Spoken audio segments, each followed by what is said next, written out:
Luke chapter 22 verses 31 to 32. Simon, Simon, narito hinihingi ni Satanas na ligligin kayo gaya ng mga trigo.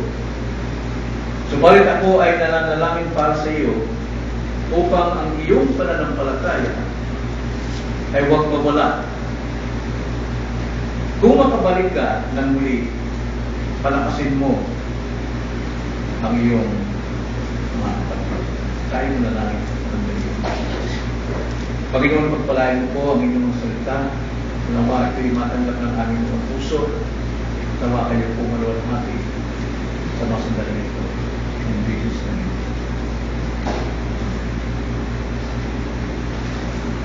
Itong sinabi ng Panginoon kay Peter ay isang biyaya para sa atin sapagkat siya mismo ay nagtuturo sa atin kung paano manalangin.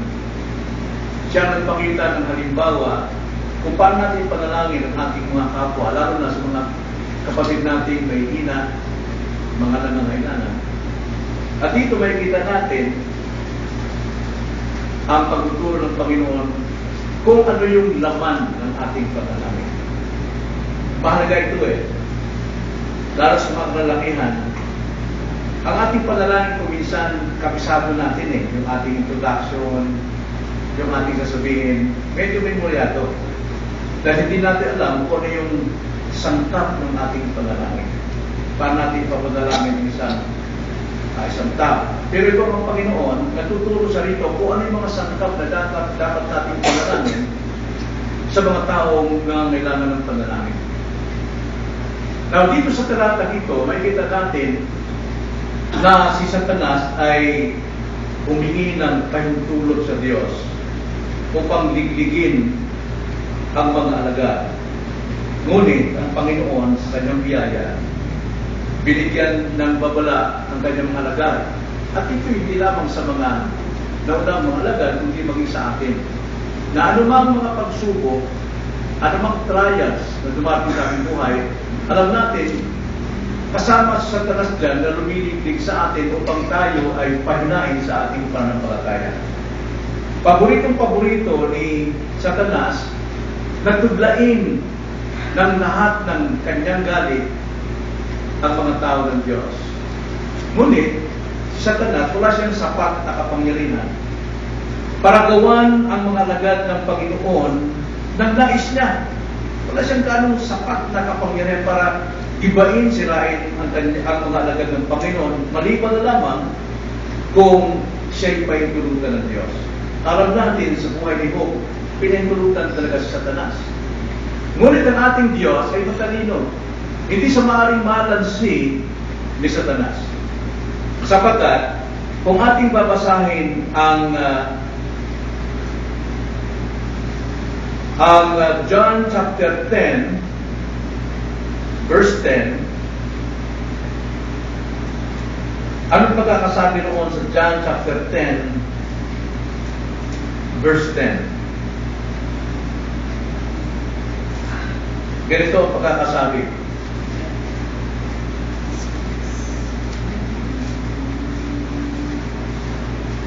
Ang magnanakaw na tumutukoy kay Satanas ay dumarating lamang upang magnakaw, pumatay, at pumuksa. Yan ang layunin sa Satanas sa buhay ng mga pananampalataya. Ngunit, ang sabi ng kasunod ng talata, ako'y pumarito, sabi ni Jesus Christ, upang sila'y magkaroon ng buhay at magkaroon nito ng may kasaganahan.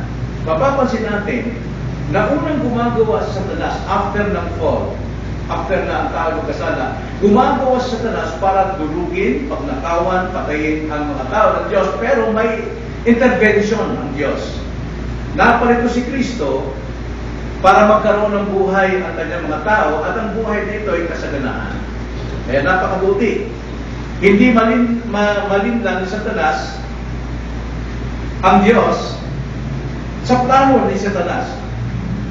Ang plano ni Satanas ay sirahin tayo, pero ang gagawin ng Diyos, gagamitin niya yung mga ginagawang kasamaan sa Satanas para sa kabubuti ng kanyang mga alagad.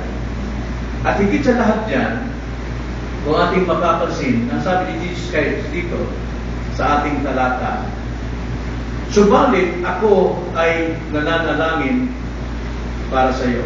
Na hindi niya sinabi ng Panginoon na subalit ako ay nananalangin para sa inyo in general, pero in particular, bawat isa sa atin nananalangin ng Panginoon.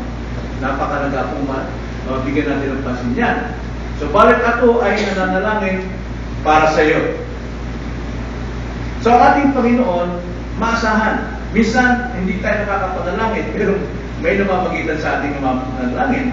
Walang iba kundi ating Panginoon. Like for example, Hebrews chapter 7 verse 25. Napaka-bisa ng panalangin ng Panginoon sa kanyang mga tao. Ang sabi sa Hebrews 7:25, dahil dito, siya'y may kakayahang iligtas ng lubos ang mga lumalapit sa Diyos sa pamagitan niya. Yamang lagi siyang nabubuhay upang mamagitan para sa kanila. Ang Panginoon natin lagi namamagitan para sa ating kapakanan. At hindi lamang yun. Ang sabi sa Romans 8:34, napakaganda ng sinabi ng talatang ito. Sabi ni Pablo, sa gabay ng anointing ng Holy Spirit, sabi, sino ang hahatol? Si Kristo Jesus na namatay? Oo. Siyang muling binuhay mula sa mga patay? Na siya rin nasa kanan ng Diyos? Na siya rin namamagitan para sa atin? So, ang mga bigat na ating dinadanas o hirap na dinadanas natin, hindi ito'y buhat sa ating Panginoon. Sapagat siya ba nga hahatol sa atin? Bagkos ang ating Panginoon ay namamagitan para sa ating pakanan. Tingnan nyo, kahalagahan ng prayer. Mismo ang Panginoon nananalangin para sa atin. Tayo pa kaya hindi manalangin sa ating kapwa? Kung yan ay pinapakita ng Panginoon Hesus, ipinapakita sa atin na napakalaga ang manalangin. Napakalaga ang manalangin, hindi lamang sa ating sarili, kundi para sa ating kapwa. Na ang layunin natin ngayong gabi ay upang alamin natin ang panalangin ni Jesus. Mayroong tatlo siyang nilalaman sa kanyang prayer. At yun ang dapat nating alamin. Dapat nating matutunan. Once na tayo nagpipray sa isang kapatid natin, itong tatlo ang dapat laman ng ating panalangin. Hindi yung kung sumasabi sa ating isip, no? Yung memoryado ng ating mga panangalita. Sana dumago tayo niya. Mayroong tatlo. Unang-una, ang Panginoon, nanalangin siya para kay Pedro, particular, single point niya, bagamat marami sila, sabi niya, upang ang iyong panampalataya ay huwag mawala. Yun ang una. Ikalawa, upang ikaw ay makabalik ng muli. At ikatlo, pagkabalik mo, palakasin mo ang iyong mga kapatid. Yun ang nilalaman ng layunin ng panalangin ng Panginoon. So una, bilang Kristiyano, tularan natin si Kristo. Ipanalangin natin ang pananampalataya ng ating mga kapatid. Yun ang una nating punto. Ipanalangin natin ang pananampalataya. Kadalasan ang pinipray natin yung kanilang needs kagad Kung may karamdaman, yung karamdaman agad ang pinipray natin. Pero hindi natin napipray yung kanilang pananampalataya na. Doon nagsimula si Christ. At anong panalangin ni Christ sa pananampalataya ni Pedro? Na huwag mawala. Nawawala ba ang pananampalataya? Alam natin, hindi nawawala ito. Pero, in a sense, kapag ang pananampalataya natin ay natatakluban, nawawala. Ang nakikita ay yung nakatakip. Well, anong kadalasan nakatakip sa ating pananampalataya? Una, nawawala ang ating pananampalataya kapag ito'y natatakpan ng takot, ng fear. Pag may fear, no faith. Like for example, sa Luke chapter 8, verse 25, nirebuke ng Panginoon ang mga alagad sapagkat sila ay natakot. sa sobrang kalagayan nila sa loob ng unos, ano? Kaya sabi ng Panginoon dun sa Luke 8:25, sinabi niya sa kanila, nasaan ang inyong pananampalataya? Hindi makita dahil natakluban ito ng takot. Kaya mismo ang Panginoon, hindi sabihin na nawala talaga tuluyan, pero dahil sa takot nila, hindi umilal yung pananampalataya. At sila'y natakot at namangha at sinabi sa isa't isa, sino nga kaya ito na kanyang inutusan maging ang hangin at tubig at sila'y sumusunod sa kanya? Natakot sila noon. Nakontrolado ng Panginoon ang lahat ng palibot. Kung si Satanas gumagawa siya ng paraan sa ating para tayo ilugmok sa takot, pero ang Panginoon nagbibigay sa atin ang kalakasan na hindi siya nawawala. Lagi siya namamagitan sa atin. So dapat hindi nawawala ang pananampalataya.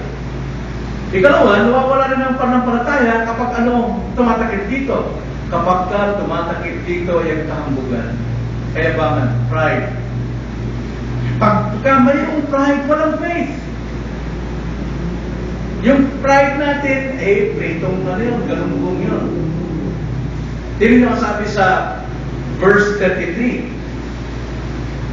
Anong sabi ni Pedro rito noong sinabi sa kanya ng Panginoon tungkol sa mangyayari sa kanya? Ang sabi ng Panginoon, niliglig kayo ni Satanas at kayo tatalikod sa akin. Pero ang sabi ni Peter, Panginoon, handa akong sumama sa iyo sa bilangguan at sa kamatayan. Ang yabang niya, no? Kaya ko yan. Yan ang sabi sa atin minsan eh. Yun ang ating laging, yung mukhang bibig natin, hindi, okay, kaya ko yan. Hindi nyo kailangan turuan. No? Baka lalo pagka tayo ay nasisita, mali ang ginagawa mo. Hindi, alam ko yan. Mas marunong ako sa'yo. Sobrang tambugan. Wala pananampalataya. Natanda natin, ang isang tao matuwid, dapat namumuhay sa pananampalataya at hindi sa kahambugan. Kaya Proverbs 11:2, itong sabi ng banal na kasulatan sa mga hambog, sa mga mayabang. Kapag dumarating ang pagkahambog o pagmamataas, kasunod niyan ay ano? Ano sabi? Okay, shame. Talagang kahihiyan talaga ang kasunod niya. Dahil mapapaya ka talaga hindi ka tama. Mali ka. Yung kayabangan mo yan, ayaw mong bumaba. Kaya, kasunod niyan ay kahihiyan. Mahirap pong mapahiyan. Kapag dumarating ang pagmamataas, ay dumarating din ang kahihiyan. Ngunit, kasama ng mapagpakbaba ay ang karunungan. Yung mapagpakbaba, punong-puno ng dunong yan. Diba? Nagbawa na lang, no? Na-example ko lang si Brother Perry. No, hindi ko sinasabing mapagpakbaba si Brother Perry. Ayaw ko lang. Pero minsan, nakikita ko sa kanya. Dahil marami ko ang malapit sa kanya kung may problema sa sakyan o sa anong problema. Hindi, ganito ba mo? Ganito ba yun? Pero, hindi, mali ang ginagawa mo yun. Tahimik lang siya.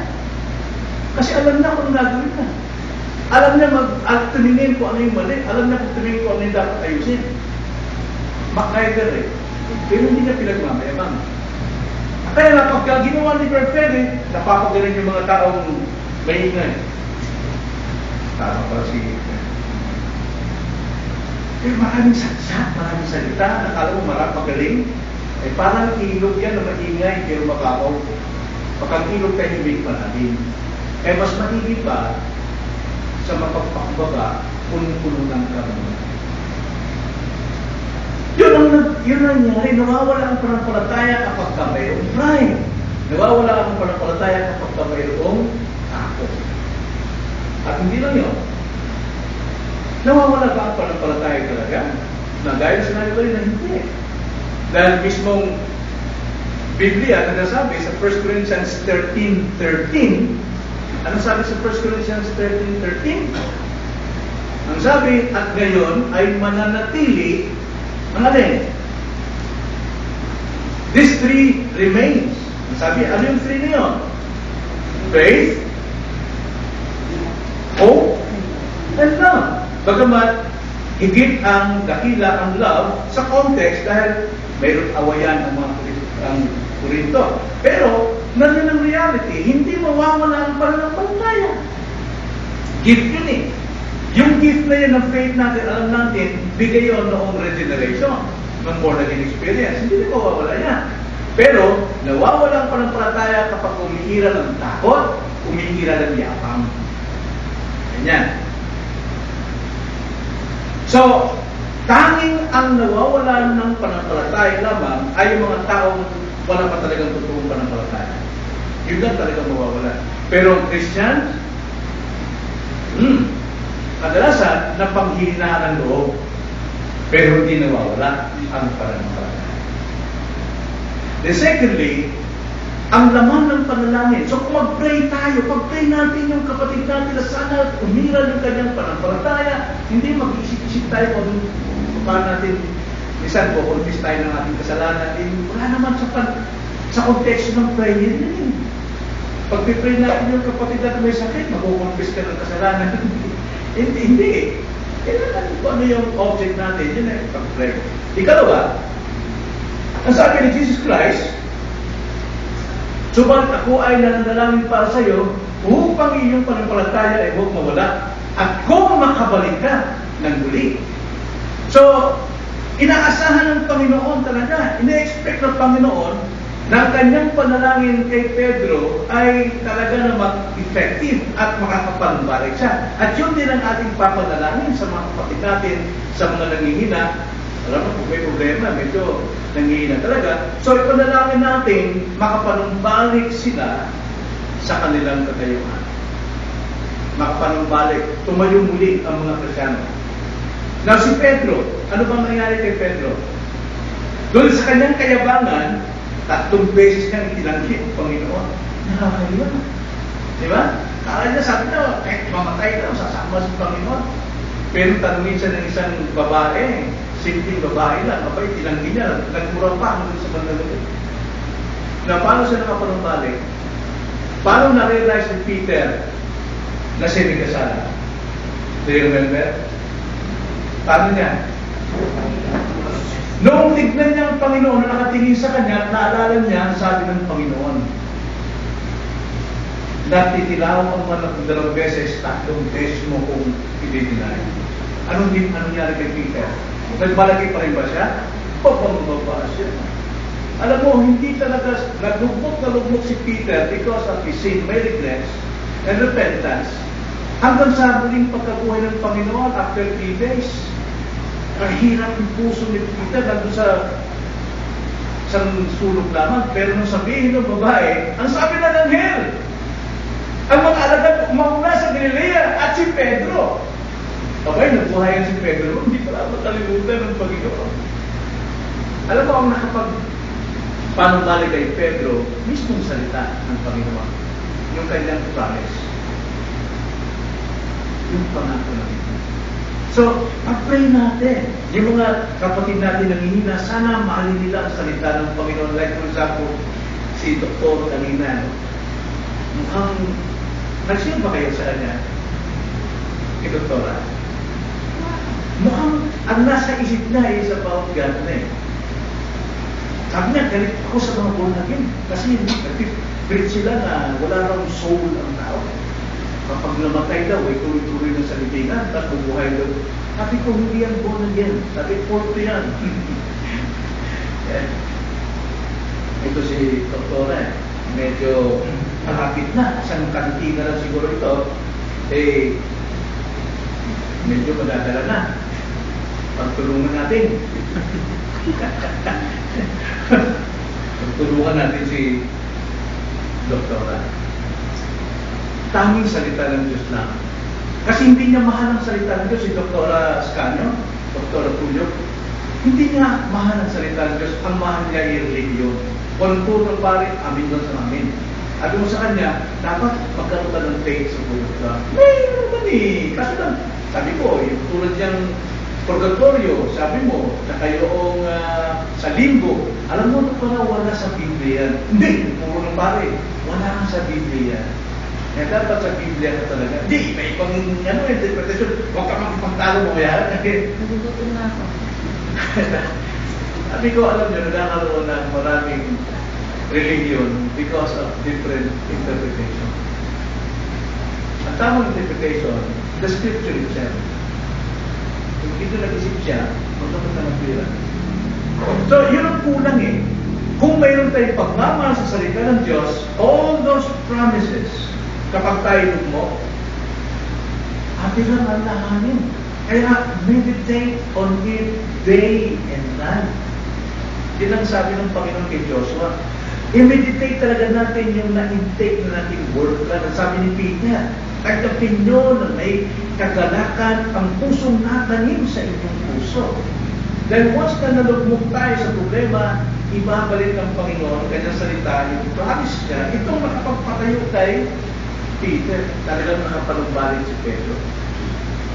Kaya sabi sa Lucas 22, 61, 62, basahin ko para sa inyo, lumingon ng Panginoon at tumingin kay Pedro. At naalala ni Pedro ang salita ng Panginoon. Kung paanong sinabi niya sa kanya, bago tuminaw ang manok, ngayon ay pagkakailan mo ko ng 3 ulit. At dahil dyan, siya'y lumabas at umiyak ng buong tayo. Diba? Salita ng Diyos, minsan napapayak ka talaga eh. Pero kung si Pedro hindi pinitit ang puso niya, galit yun. Diba? Nagalit yun. Sakit naman yung message na yan.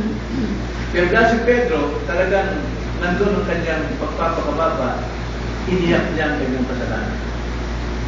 So, anong kasunod? Para makapanumbalik. Una, paalala ang salita ng Diyos.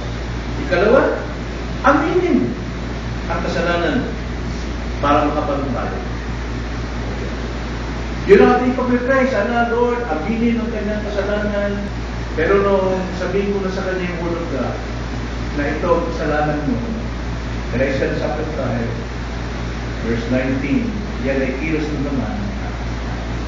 At kung di mo aminin niya, hindi ka Kristyano, hindi ka Kristyano. Word of God. Kapag ka tinamaan ka talaga, nilaban mo, iyak ka sa galit. Pero pag nag-humble ka, iyak ka talaga sa iyo kasalanan. So, nakita ko totoo yung kanyang repentance kasi sabi ko, puntahan mo sila ng pamilya para yung mga anak manumbalik yung respeto at pagpamahal sa ama at manumbalik na ng respeto ng mga pamangkin mo sa iyo.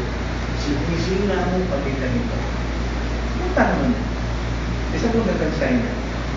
Talagang Christian. Aminin lang ang kasalanan. Si David, nung hindi niya inaamin ang kanyang kasalanan, tinatago niya yung kanyang kayabangan, hanggat may kayabangan tayo. David, for the whole year, tinago ni David yung kasalanan niya. Sabi niya, nabukulok ang buto ko sa tuwing ako'y sasamba sa Panginoon. Kasi guilty siya. Alam niya na nalalaman ng Diyos ang kanyang kayabangan, kanyang kasinungalingan. Kaya sabi na sa Psalms 32, verse 3 to 5, nang hindi ko ipinahayag ang aking kasalanan, nanghihina ang aking katawan sa pamamagitan ng aking pagdaing sa buong araw. Sa araw at gabi ay mabigat sa akin ang iyong kamay. Ang aking lakas ay natuyong gaya ng sa init ng tag-araw. Sela. Sabihin na, tapos tumuloy siya. Kininala ko ang aking kasalanan. Inamin niya. Sa iyo, at hindi ko ikinubli ang aking kasamaan. Aking sinabi, ipahahayag ko ang aking paglaban sa Panginoon at iyong ipinatawad ang bigat ng aking kasalanan. At saka nagbuntong hininga. Sela. Napakasarap po ang mag-repent sa Diyos. So, anong dapat? Aminin ang kasalanan. Ikatlo, magsisi at manumbalik. Ang sabi ni Jesus kasi, pagkatapos na yun, Peter, manumbalik ka. At si Peter ay nanumbalik. Kaya sabi sa Acts 3:19, kaya na magsisi kayo at magbalik loob upang mapawi ang inyong mga kasalanan. So, ganun nangyari kay Ted. Nagsisi siya, nagbalik loob siya, inamin niya ang kanyang kasalanan, humingi siya ng forgiveness sa buong pamilya. Meron na kami ang kanyang kasalanan. So, wala na siyang guilt ngayon. Kung may man tumating na iba pang balita, hindi na si Faith. Pero sa atin, kung hindi tayo marunong humingi ng forgiveness sa asawa, sa ating anak, habang buhay, dala-dala yung guilt na yun. Konting ganyan lang, liyak na naman yung away na naman. Mag-away na. So yun yung ikalawa. Una, ipanalangin ang kanilang pananampalataya. Ikalawa, ipanalangin silang makapanumbalik. Ikatlo, ipanalangin silang makapagpalakas sa iba. Sabi ni Jesus Christ sa kanyang text, sa kanyang sinabi, subalit ako ay nanalangin para sa iyo upang iyong pananampalataya ay huwag mawala. At kung makabalik ka ng muli, palakasin mo ang iyong mga kapatid. So, yun ay katlo. Ipanalangin ang mga kapatid na makapanimbalik at makapagpalakas sa iba. Now, tanda natin, hindi tayo makapagpalakas sa iba kung mayroon pa tayong kasalanan. Kung ma-pride pa tayo ng lihim, mayroon pa tayong kayabangan, hindi tayo nagsusuko ng ating kasalanan, hindi tayo maamin ng ating kasalanan, ma-pride ka pa talaga. Hindi ka pwede makapag-encourage at makapag-edify, papatibay sa mga kapatid dahil meron ka pang ipagmamayabang. Pero once na hinupad mo na yun, nagsisi ka, inamin mo, humingi ka ng forgiveness, then pinagtago ka ng Panginoon, at doon mo lamang maranasan na ikaw ay mayroong kakayanang makapagpapalakas din sa iba. Sa iba, na mga bumagsak din tulad ng nangyari sa iba. Hanggat hindi mo naranasan yung forgiveness, hindi ka pwede makapag-encourage sa panalangin ka na, bigyan mo patawaran. Pwede natin sabihin eh. Pero ikaw mismo, hindi eh. Diba? Pag mayroon tayo mga kaibigan hindi believer na pulong-pulong na doon, galit, ano mo, mananangin ka lang sa Panginoon, humingi ka ng kapatawaran, patawarin mo rin siya. Sakit ka. Imbis mo ikaw, hindi ka marunong patawad, ay yabang-yabang mo. Hindi ka pwede talagang makapagpapalaka sa iba hanggat hindi mo naranasan ang iyong sarili. Kaya na, si Pablo mismo nagsabi, ng Diyos, He is the Father of mercy and the God of comfort. At kapag kayo'y kinomfort ng Panginoon, ang sabi niya, aliwin nyo rin ng iba, gaya ng aliw na binigay sa iyo ng Diyos. Napasahin natin sa Corinthians chapter 1, verse 4 and 6.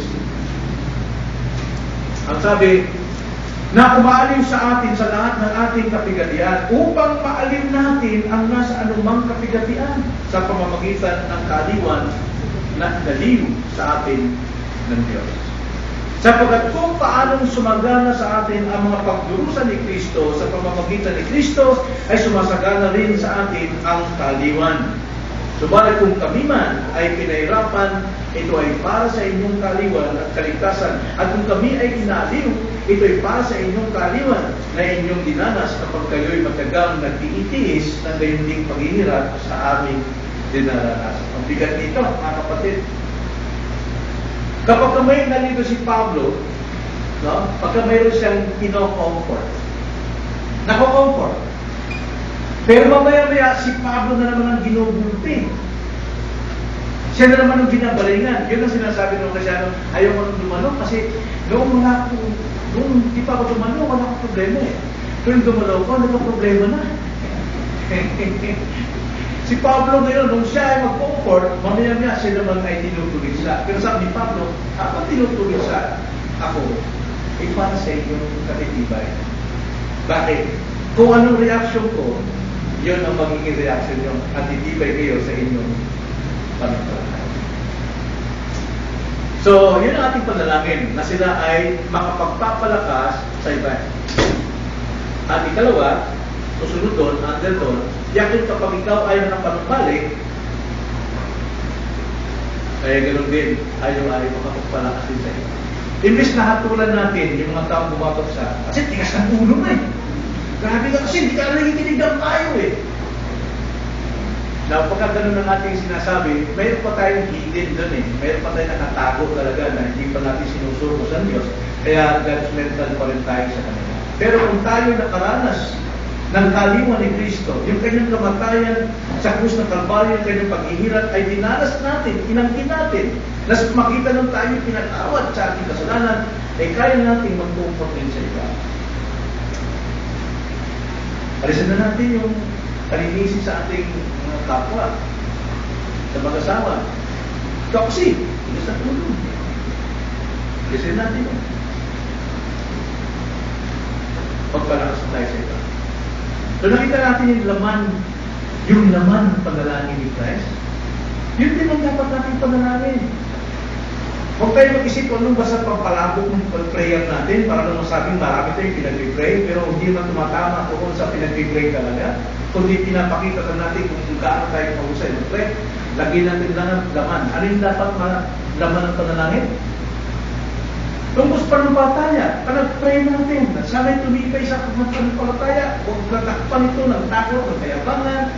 Sana'y tumibay sila sa magitan ng salita ng Panginoon at kanilang napapakinggan. Pagkatapos, na sana'y makapanumbalik sila. Pag-pray natin, Lord, nawa, Lord, yung panumpalataya nila ay magbigay sa kanilang udyok na manumbalik sila. Aminin nila ang kanilang kasalanan at magsisig panumbalik sa inyo. At pagkatapos, tulungan niyo sa Panginoon na sa kanyang karanasan na siya nagpapakumbaba, siya naman ay makapagpapalakas din sa iba. Yun ang dapat natin. So nakita natin ang laman ng prayer ni Christ. Yun ang dapat maging panalangin natin ngayong gabi. Tayo manalangin.